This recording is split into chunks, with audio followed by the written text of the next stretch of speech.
When the Prophet brought the teaching of Islam, he brought a teaching of equality, where the rich and poor were now equal. Men and women had an equal status in society.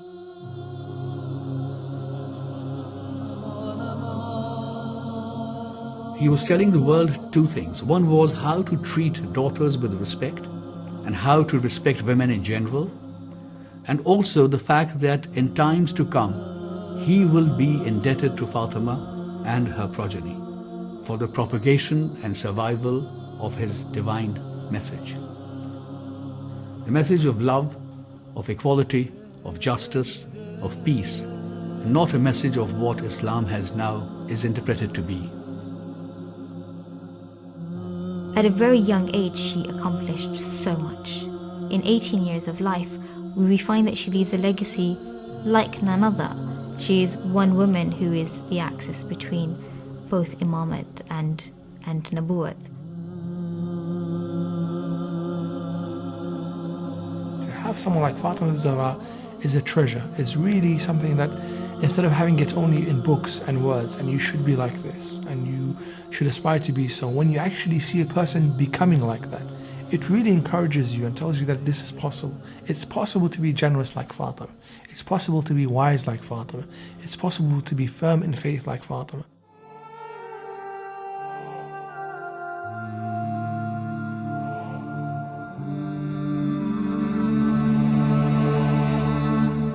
O people,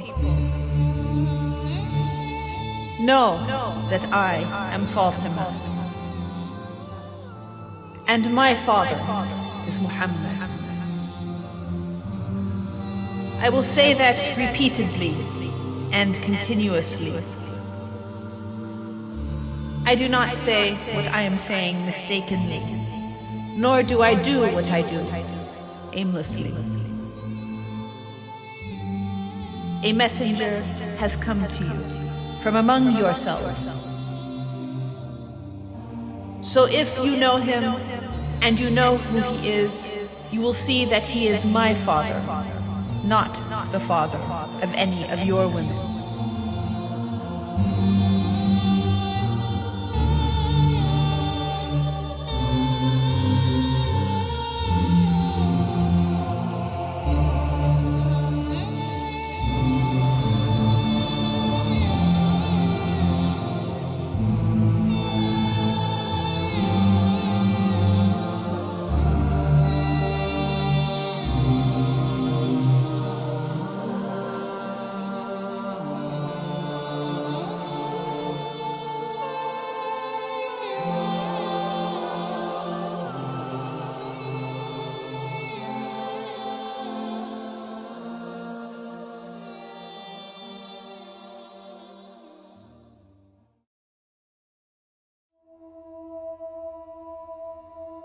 Fatima is the highest woman in knowledge, purity, patience, and piety that history has ever known. She was brought up in the house of revelation and grew up in the lap of the greatest prophet, and thus she was the vessel of imamat and the continuity of prophethood. The Messenger of Allah sallallahu alayhi wa alihi put Fatima alayhi salam in the highest place and most honorable position in Islam, to be the highest example for the women of his nation, not in chastity and abstinence only, but to play her role in the inclusive reformation if his ummah would go astray. She got married to Ali ibn Abi Talib alayhi salam and lived with him a life of simplicity, and so she was an ideal example for Muslim women, or indeed for all Muslims. However, fate willed for her that she would not live after her father's death but for a short time, because of the oppression and harm she met from the people, though the Prophet had said about her, "Fatima is apart from me, whoever harms her harms me." But people denied the truth, deviated from the path of the mission, and turned Imam Ali away from his position of imamat, and Fatima left this world angry of those who denied the will of her father, the Prophet Muhammad sallallahu alayhi wa alihi.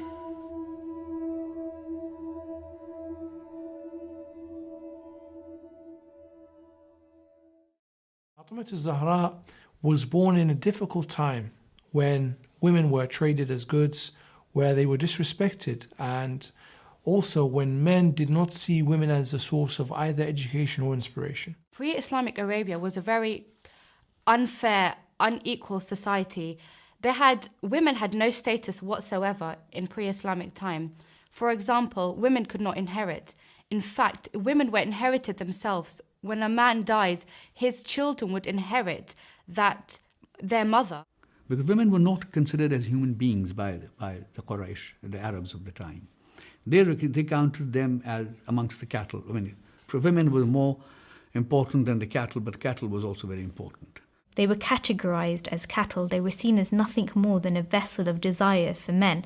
They didn't even have the right of inheritance. And when it comes to pre-Islamic Arabia and their concepts of marriage, we find that they weren't following any law that was in vogue at the time.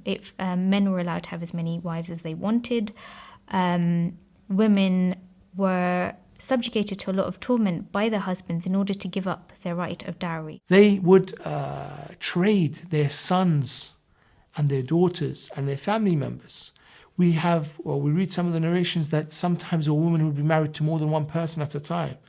We have narrations that more than one person would claim to have fathered a child. There's a saying in pre-Islamic Arabia that says that it is a virtue to bury your daughter alive.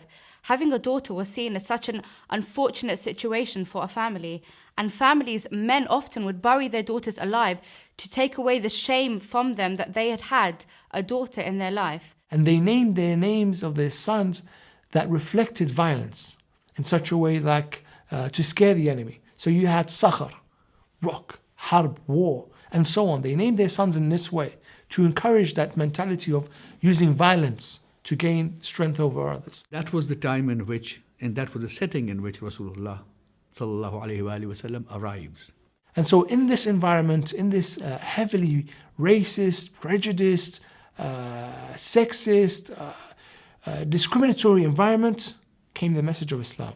The house of Banu Hashim were expecting in their household the birth of a child who will be anointed by God as a prophet.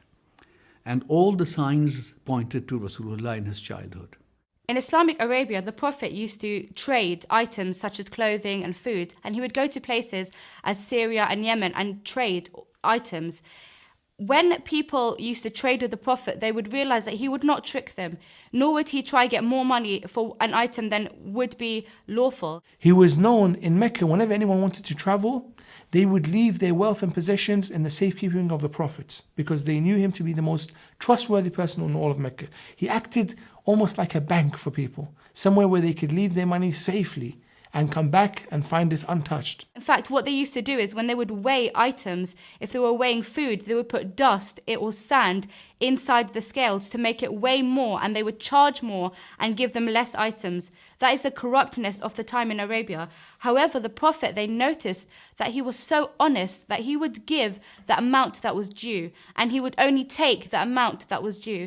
And so the Arabs, that had no morality in their society, had no acknowledgement of any law of equality, would call him As-Sadiq and Al-Amin. And surely that is a great, great honor that for people that aren't Muslims, that have no idea of any kind of form of morality in society, they are calling you truthful and trustworthy. Nowhere else could this be found in Mecca.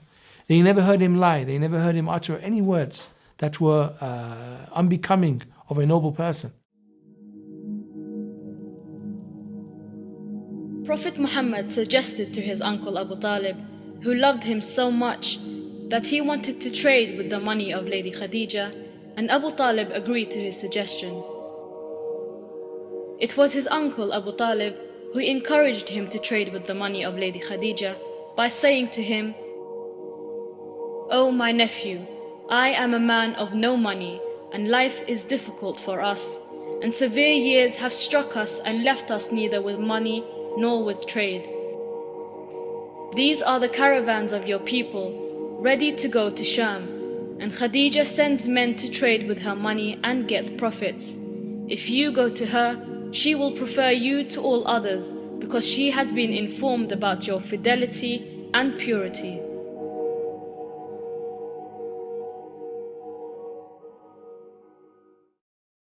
Khadijah was known as the mistress of the women of Quraysh.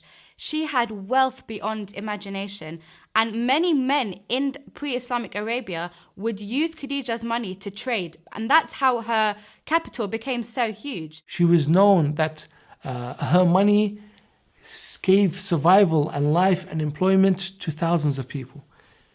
She in herself was an economy. People depended on her for their living. She had two titles given to her. One was Malikatul Arab, which is the princess of the Quraysh, because she demonstrated the proverbial role, the golden touch. They say that everything that she touched turned to gold. And we find that when trade caravans would leave, her caravan would be equal to all of those of the rest of the people that would be going. She also had the title Tahira, because of her impeccable personality and her virtuous character. And she was generous, and she was wise, and she was somebody who everybody wished that they were married to. Bibi Khadijah didn't travel with her trade caravans, and as a result she employed agents to go on her behalf. At the time, Abu Talib said to the Prophet that we do not have a lot of money, so shall I ask Khadijah if we can use her money to trade on her behalf, and therefore she will benefit and we will also benefit. The Prophet said to his uncle Abu Talib, as you wish. And Abu Talib suggested to her that she should employ his nephew Muhammad to go with the trade caravan. She had heard a lot about the Prophet's status in terms of his titles As-Sadiq and Al-Amin. He was known in the society, so she was more than happy to let the Prophet Muhammad trade on her behalf. And because these trips were a success, Khadijah decided to employ Muhammad again to take another caravan to Yemen. However, all these reports on the character of Muhammad and his personalities and his dealings with the problem with the people, she felt that she had found someone worthy of her. And as a result, she wanted to begin the process of trying to instigate a marriage between herself and Muhammad. Many men had approached through various advisors and friends to seek the hand of Khadijah, and she had refused because she could not find the person who wanted to marry her, not for her money. She was looking for somebody whom she could trust, not just with her business enterprise, but also with her life, with her programs of charitable works, of caring for the poor, a person who would be like-minded. And Khadijah was so besotted by this man, she knew he was an amazing man, that she sends a proposal to the Prophet to ask her that, will you marry me? Khadijah then calls to speak to Rasulullah. They then go back to speak to their respective uncles, and we find that the marriage between Khadijah and Rasulullah takes place. And so she sought his hand in marriage. And at that time, this was something new, that a woman seeks a man's hand in marriage. And the Prophet accepted the marriage. And even though he did not have any wealth of his own, Khadijah herself gave the mahar to the Prophet. She gave him 4,000 dinars. Use this money as my dowry, as my mahar. Use this money to give me on our wedding night. So when she got married eventually, the person who recited the khutbah, the sermon of the marriage of Rasulullah and Khadijah, was none other than Abu Talib. And the opening lines of the sermon were, Alhamdulillahi Rabbil Alameen. Praise be to God, the Lord of the worlds. We find that Abu Talib delivers the marriage sermon, and it was followed by Nawfal on behalf of Khadijah and her uncle. And all of the people remarked that nobody had seen a wedding like that of Muhammad and Khadijah. It was simple yet elegant. It was something that people had never seen before. There were dancers and there was excess in everything. People were drunk and disorderly. There was israf in everything. Yet the wedding of Muhammad was not like that. And the house of Muhammad was not like that. The marital relation between the Prophet ﷺ and Khadijah ﷺ was based on love, kindness and sincerity. It was the best marital life in the whole of Mecca. Khadijah was so sincere to the Prophet, and the Prophet found with her all love and care that he had missed because of the death of his parents, whom he had lost since his early childhood. The Prophet used to meditate by visiting the cave of Hira. He spent long times there pondering on the signs of Allah and on all facts in the universe that proved the existence of a great creator.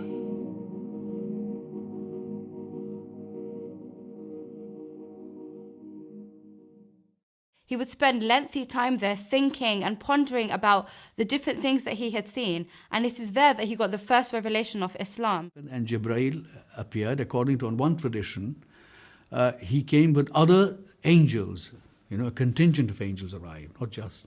And it was to announce to Rasulullah that now the time had come for you to propagate the message, the one that you have been designated to preach.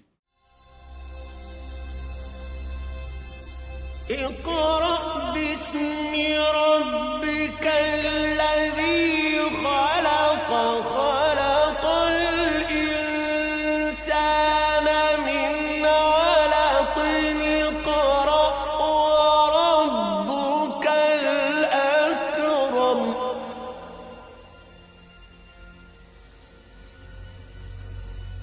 Jibreel came to him and says, Iqra, read. And he said, what do I read? And Jibreel says, read these verses of the Quran. And when the Prophet looked around, he could only see Jibreel there. And that's when the first revelation, and he comes down from the mountain and he tells Khadijah that, oh Khadijah, I have seen something that Jibreel, an angel, has ascended to me and told me that I am the Prophet of Islam. She was the first to accept him as an apostle amongst the women. And the first amongst the male members of the family was Imam Ali himself. The earliest members, the earliest Muslims, for considerable time, they were the one who was seen to be practicing Islam, and i.e. praying in the Kaaba, the way Salat is performed. So in this oppressive environment, the Prophet starts the message of Islam. And in there, he uses the power of his personality. Before anything, he says to the people of Mecca, before even starting the message, he says to them, if I asked among the people of Mecca, who is the most truthful, who would you say? They said, you, O Muhammad. Rasulullah then approaches the people of Quraysh and asks them whether they had ever found him to be a man who indulges in false statements or false promises or utters lie. And they said no, because they said, if we suspected that you were a person like us, a person who would indulge in lies and make false statements, we would not have called you, and you were just dishonest, we would not have called you As-Sadiq and Al-Amin, the trustworthy and the truthful. He says to them, if I told you there is an army just behind Jabal Abi Qubais, the small mountain behind us called Abi Qubais, if I told you there was an army behind them, what would you say? They said, we would say you were the truthful, O Rasulullah. We would say there is an enemy behind this mountain. He said, well, if I were to say to you that there is only one God, they said, no, we will not accept this. When the Prophet brought the teaching of Islam, he brought a teaching of equality, where the rich and poor were now equal. Men and women had an equal status in society. They had different roles, but their status was equal. He gave women the ability to inherit. He told men that marry 4 wives instead of marrying 100 or 200 wives. He gave women the right to an education. He encouraged women to get an education. He encouraged an equal society where people were treated fairly. The thing that hurt the Quraysh most was that of justice. When he said a woman has a right of inheritance in her father's estate, when he stopped the burial of the female child, and he said a woman has a right of inheritance, when he said a slave is equal to his master in piety, there's no difference. If there's a pious slave and a pious master, there's no difference in the eyes of God. These things began to hurt. And in the words of the Quraysh, the prominent leader of the Quraysh, they said he is upsetting the social order. Of course, the men of Arabia were horrified because the Prophet was taking away their rights, taking away the power that they had. Empowering women, empowering slaves now meant that the men of Arabia didn't have the uphold that they had on society. That they would have to let go of that. So you see, he's really addressing the very heart of the society, and if it was just a belief in one God, I'm sure, as Abu Sufyan said later, if you say believe in one God, we believe in one. You say 10-10, I don't mind. But no, you are attacking the basis of our society. That's what the complaint of Abu Sufyan was to Rasulullah. And of course, they hated the Prophet. They wanted to get rid of him. They couldn't believe that somebody would be trying to take away this status that they had built in their society. They were horrified. But here was a man who's creating upheaval in society, who's giving rights to animals, who's giving rights to women, rights to daughters, who's giving rights to slaves, who's recommending this: buy a slave and free him as a free person, because God created you free and not a slave. So that was the issue that Rasulullah began to encounter when he began to preach Islam. He would go to the holy mosque, to Al-Kaaba al-Musharrafa, to Al-Masjid al-Haram, and stand there and call people to Islam. He didn't say, join my party, I will give you so-and-so, believe in me, I'll make you my successor, join me and I'll give you shareholdings in my company, I promise you X amount of profits. No. He said, if you join me, I promise you one thing. I promise you salvation in the hereafter.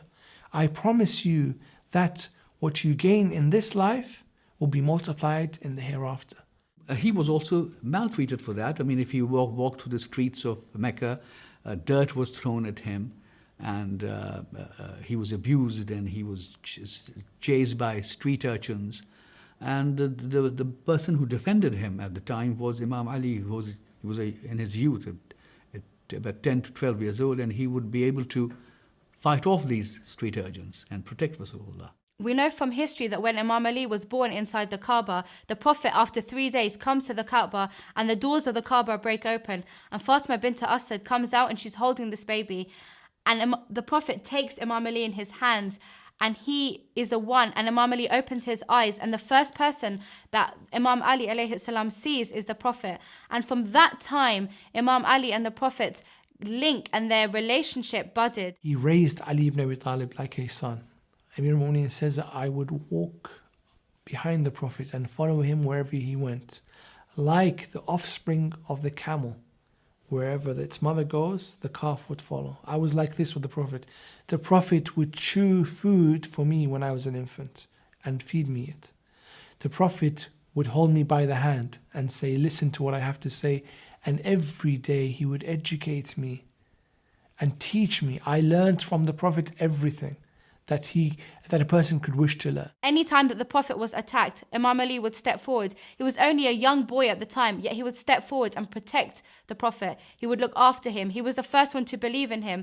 When the Prophet gave the message of Islam, Imam Ali was the first male that said, yes, I believe that you are the Prophet of Islam. You will not find anywhere, in any battle, Imam Ali performing a feat that was unjust. On the contrary, there are events where he doesn't strike a person because the person asks for mercy.